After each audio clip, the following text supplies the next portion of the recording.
ఏంటి, పెళ్లి చేసుకుంటావా? అరే, అది ఆల్రెడీ సాయిగారితో మొత్తం చేసేసిందిరా.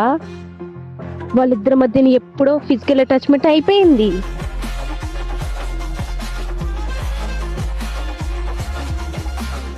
నిధి గురించి ఇంకొక మాట తప్పుగా మాట్లాడావంటే చంపేస్తాను.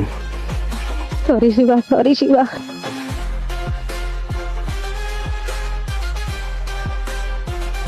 వాళ్ళిద్దరి మధ్య సెక్స్ జరిగి నువ్వు చూసావా?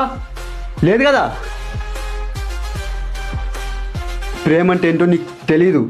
తెలిసిన రోజున నువ్వు ఇలా ఉండవు. Sorry Shiva, sorry Shiva.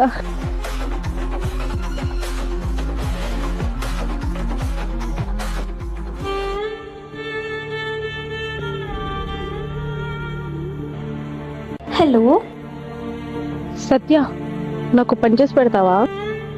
ఏంటి అది? నేను నీకు ఒక నెంబర్ ఇస్తా, ఆ నెంబర్కి కాల్ చేసి నేను చెప్పినట్టు చెప్పు.